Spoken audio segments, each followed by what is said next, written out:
European leaders, alongside the Ukrainian president, are preparing to hold a virtual meeting with President Trump. Now, Sir Keir Starmer is chairing the day's discussions, and he'll be joined by Germany's Chancellor Friedrich Merz, France's Emmanuel Macron as well. And as we say, as well as being joined by the US President Donald Trump, his Vice President J.D. Vance will be on the call as well. Well, these talks come, of course, as President Zelensky's promised that his country will not abandon the remaining territory it controls in the eastern region of Donbas.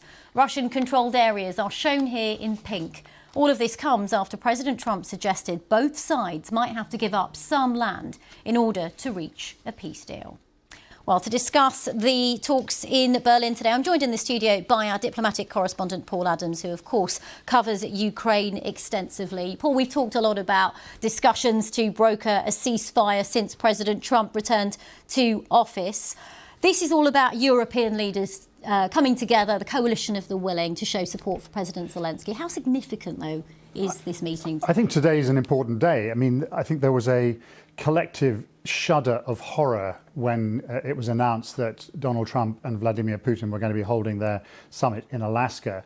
Everyone felt, Ukraine's allies felt, this was something that had come out of the blue, that it didn't feel like it was something that had been terribly well prepared. Then, of course, Donald Trump added to those anxieties by talking about, in very vague terms, territorial swaps, so rather implying that that's what the Russians had been suggesting to him. So what we have seen ever since news of the summit broke is a very concerted effort by Ukraine's European allies to prepare the ground. So we had a very hastily arranged meeting involving national security advisors at the Foreign Secretary's country retreat in Chevening earlier in the week. And we're seeing these meetings today. I mean, getting Donald Trump on the phone and President Zelensky at the same time. I mean, this is significant because this is an opportunity for everyone to say, here are Ukraine's red lines, here are Europe's red lines, ahead of that meeting in Alaska, so that President Trump will go into that meeting with a better understanding, the hope is, of what he can and cannot offer. And in terms of what he can and cannot offer, we know President Trump is so focused on a deal that he may ask Ukraine to cede some territory, something that President Zelensky really doesn't want. Do you think there could be a question in the long term about whether President Zelensky might have to be a scalp in all of this? Well, I mean, that could well happen. You know, President Zelensky has his domestic opponents. Not everyone in Ukraine is happy with the idea of him remaining president once the war is over. I don't think anyone is in a hurry to ditch him while the war is still going on. But, you know, I think it is worth noting that Donald Trump's rhetoric, which of course shifts literally by the hour sometimes, has slightly shifted on this. You had this talk about territorial swaps. Then you had the White House yesterday saying this is a listening exercise. I think expectations have been lowered for the summit. I don't think, or at least I think probably the White House now understands that the idea of somehow doing a deal with Vladimir Putin without any significant input from Ukraine and Russia and Europe is simply a non-starter. And so it may well be that the summit marks a step forward in a diplomatic process. I mean, a process that has already seen these meetings in Istanbul, which resulted, frankly, in not very much, but some prisoner swaps. But there was a sense of some kind of diplomatic momentum. That ultimately may be the end result of what we see in Alaska, a process moving forward, the ground being set for a face-to-face meeting, something the White House is saying is a very real possibility between Vladimir Putin and President Zelensky. So, you know, I think the idea of territorial swaps, of somehow Ukraine being betrayed at the weekend, I think those fears have somewhat receded. And Paul, one more thing that's been discussed a lot is what would happen if a deal was brokered and there was some peacekeeping force that was in these areas. Russia said to not be keen on that, but that would be something that we know European leaders said they would help maybe actually be part of. Yes, this is the coalition of the willing, which has been an idea that's been around as a concept since the early months of the year.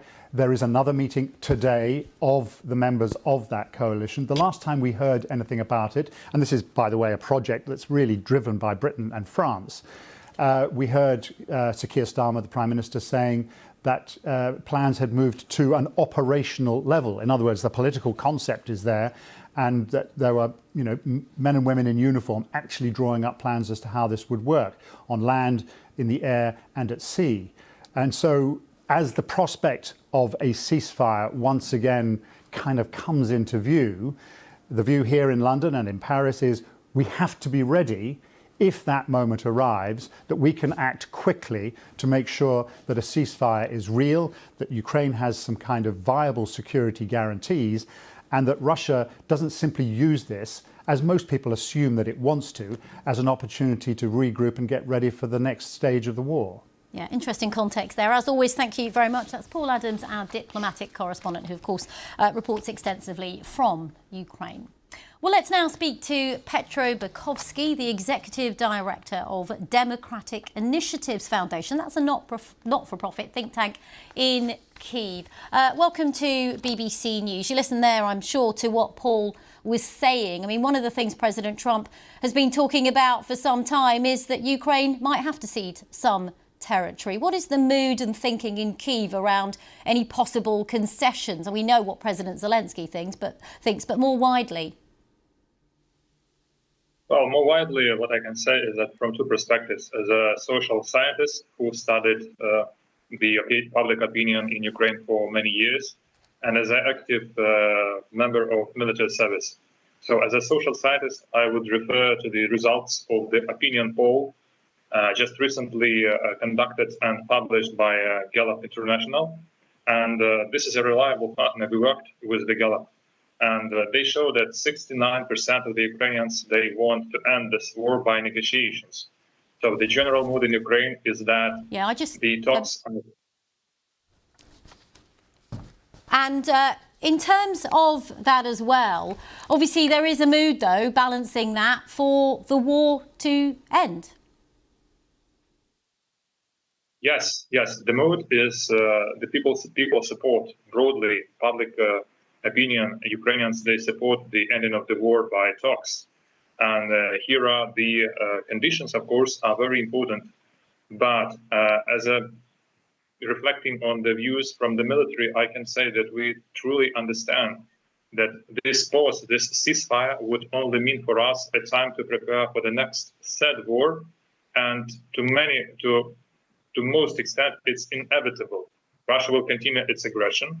So therefore, it's very important to use the time bought by the ceasefire to prepare for the sad war and to make Europeans understand how dangerous time has come, that the sad war is imminent, and Russia will do it not only against Ukraine, but also against the European country. So if Europeans are not serious about the preparation for the sad war, the hot war with Russia, this time will be wasted and Russia will prevail next time. OK, thank you very much, Petro Bukovsky, Executive Director of the Democratic Initiatives Foundation, joining us live in Kyiv there. Well, let's speak to the Ukrainian MP, Alexei Goncharenko. Welcome to BBC News. What do you think Ukraine would be willing to concede in order to achieve peace? Hello, and really, I'm not happy with your question. I mean, what we should concede. What Ukraine is ready today is to freeze this conflict, while part of our territories will be illegally occupied by Russia. Definitely not recognizing that this is Russian territories, because this is Ukrainian territories, but they are controlled by Russia, and they will be controlled by Russia probably for some time at least.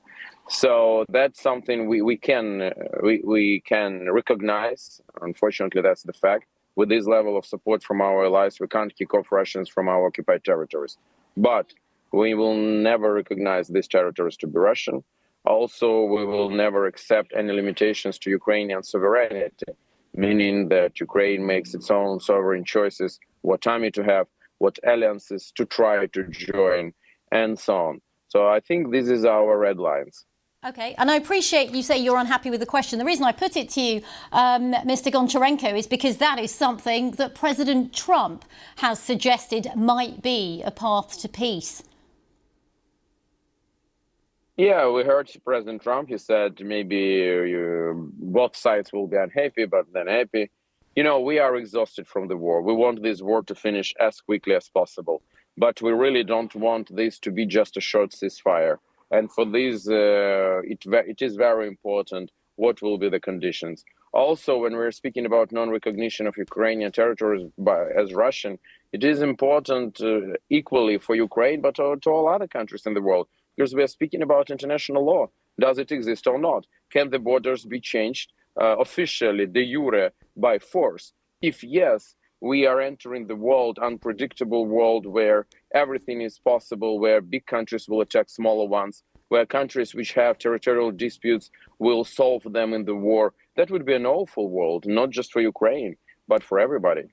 And Mr. Goncharenko, how do you think President Zelensky is handling this? There have been some conversations about whether he would have to step down as part of any peace agreement. You've criticised him in the past, I understand, but how do you think he's dealing with the current situation?